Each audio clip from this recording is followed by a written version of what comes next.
Om Swastiastu. Selamat pagi anak-anak kelas 7D yang sudah bergabung menjadi keluarga besar SMP Negeri 3 Sidemen. Anak-anak telah mengakhiri di bangku sekolah dasar dan diterima di sekolah ini, itu adalah merupakan salah satu contoh karunia Tuhan Yang Maha Esa, karena atas berkat beliau anak-anak bisa menamatkan sekolah di sekolah dasar dan dapat melanjutkan ke jenjang yang lebih tinggi. Nah, karena masa MPLS sudah berakhir, untuk pelajaran pendidikan Pancasila dan Kewarganegaraan kita akan mulai dari bab 1, di mana judulnya atau topiknya adalah perumusan Pancasila sebagai dasar negara. Pak ulang lagi, judulnya bab 1 adalah perumusan dan penetapan Pancasila sebagai dasar negara. Yang menjadi garis bawah atau kata kunci di sini adalah Pancasila. Nah, mengenai Pancasila itu tidak asing lagi. Terlebih-lebih anak sudah sering menyanyikan seperti lagu wajib maupun lagu-lagu di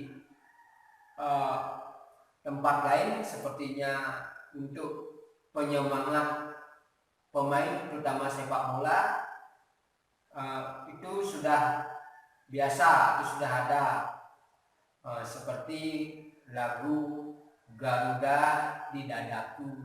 Itu merupakan salah satu motivasi pemain-pemain sepak bola agar bisa memenangkan pertandingan.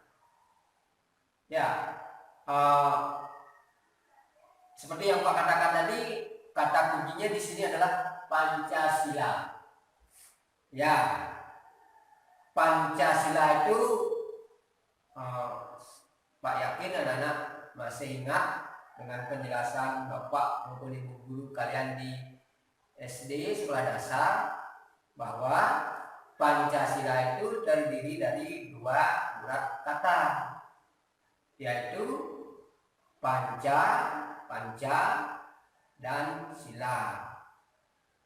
Panca artinya 5, sedangkan sila artinya dasar. Ya, dasar.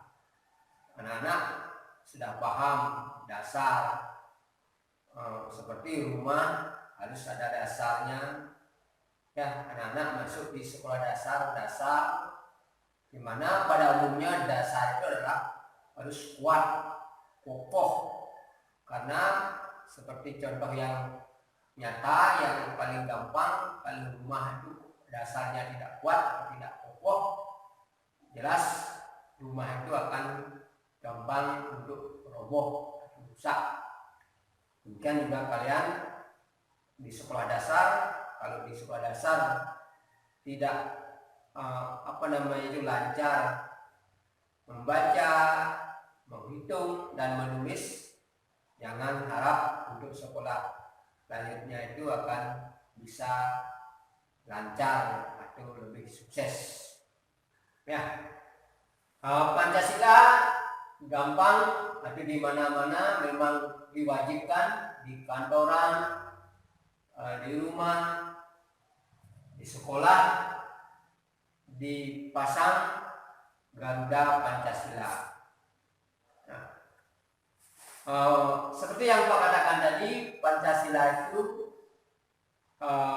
memiliki 5 sila, di mana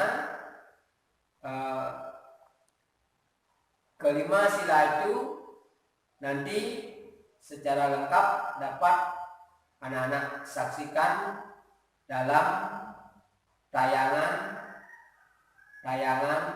berikut. Sila pertama dilambangkan atau disimbolkan dengan bintang. Ya, anak-anak, bintang itu jelas kita bisa lihat pada malam hari. Nah, kenapa disimbolkan dengan bintang? Ya, ada yang bisa menjawab?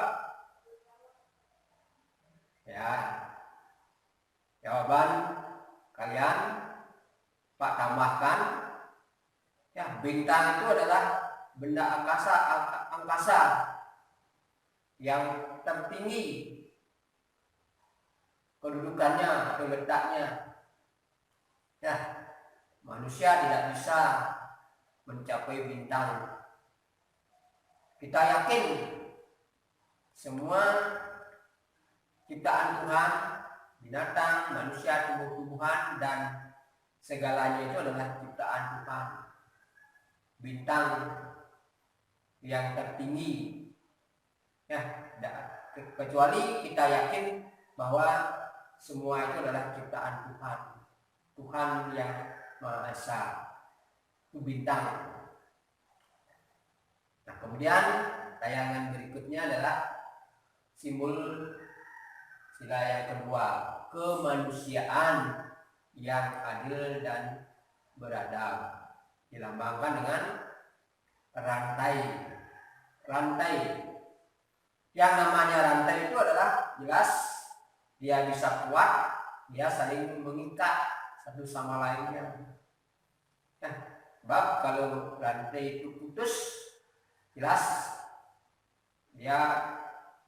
tidak namanya rantai atau kekuatannya hilang. Nah, begitu juga dengan manusia. Disimbolkan dengan rantai bahwa kita ini adalah satu sama yang lain itu saling mendukung, saling memerlukan. Ada orang kaya, ya, orang yang mengatakan dia kaya itu adalah orang yang miskin. Jadi kita harus berbagi antara orang kaya dengan orang miskin, karena seperti bahasa yang kita dengar itu, kehidupan ini seperti roda penati, kadang di bawah, nanti kadang di atas. Kita saling menghormati, kita sebagai makhluk sosial, kita saling membutuhkan. Nah, itu sepintas. Kemudian dalam tayangan berikutnya adalah sila yang ketiga, pohon beringin. Pohon beringin. Kenapa pohon beringin? Pohon yang besar bisa kuat berdiri karena didukung oleh akarnya, persatuannya luar biasa. Ya, kita harus meniru bagaimana kokohnya pohon itu didukung oleh persatuan. Ya, persatuan bisa mengalahkan segala-galanya. Itu persatuan.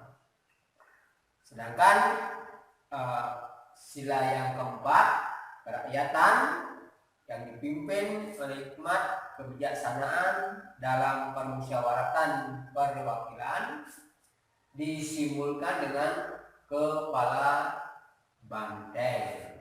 Kepala. Kenapa kepalanya tidak seutuhnya seluruh tubuhnya? Nah, karena ini simbol diambil kepalanya. Kepala itu adalah tempat atau sarana untuk kita berpikir. Jadi kita dalam mengambil segala keputusan, kita harus pikirkan dulu, kita harus minta pertimbangan dulu, jangan kita mengambil keputusan sendiri. Lebih-lebih keputusan itu tidak bisa kita pecahkan sendiri, kita harus memperhitungkan pertimbangan orang lain. Itu salah satu contohnya. Dan yang kelima, sila yang kelima itu anak-anak sudah tahu dan diperjelas lagi dalam tayangan dalam slide, yaitu disimbolkan dengan padi dan kapas. Padi itu anak-anak kan tahu adalah cikal bakal awal atau asal dari jadinya beras menjadi nasi. Ya, karena kita bangsa Indonesia itu makan pokoknya adalah nasi, padi. Sedangkan kapas adalah bahan pakaian. Nah, bahan pakaian.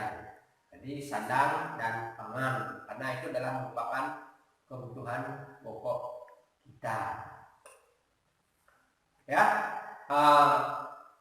materi yang Pak sampaikan tadi dapat kita simpulkan, karena waktu sudah hampir mendekati selesai, kan? Kita sebagai warga negara Indonesia bersyukur karena memiliki dasar negara yang kokoh, yang sangat kuat, Pancasila. Sebagai generasi muda, anak-anak, mari kita menyatukan tekad. Terlebih-lebih Pancasila itu adalah merupakan salah satu 4 pilar bangsa Indonesia. Kita harus ikut membela dan memperjuangkan pihak manapun yang ingin mengganti Pancasila harus bisa digagalkan. Harus kita melawan pihak-pihak yang berani atau yang mau ingin mengganti Pancasila sebagai dasar negara. Nah, kalau tidak ada pertanyaan, sebelum Pak tutup, silakan dicatat. Ini ada tugas di rumah. Nah, silakan dicatat. Yang belum siap dengan alat tulis, silakan siapkan. Catat. Tugasnya tidak banyak, yaitu tulis tugasnya. Silakan kalian amati di rumah contoh perbuatan yang mengamalkan sila ketuhanan yang Maha Esa dan sila kemanusiaan yang adil dan beradab, masing-masing sebanyak 10. Maksudnya pengamalan sila pertama 10, pengamalan sila kedua juga 10. Kalau kurang jelas Pak beri contohnya. Misalnya sila pertama 1, sebelum berangkat keluar dari rumah, saya meluangkan waktu untuk mengucapkan doa atau sembahyang. Cukup itu saja. Itu misalnya sila yang pertama. Dan sila yang kedua, silakan anak-anak kerjakan. Itu masing-masing setiap sila itu 10. Ya. Nah, karena waktu jam pertama, kedua dan ketiga sudah selesai atau sudah habis, sekarang saatnya anak-anak istirahat. Untuk pelajaran PPKN kali ini kita akhiri dengan mengucapkan Paramo Santi. Om Santi Santi Santi Om.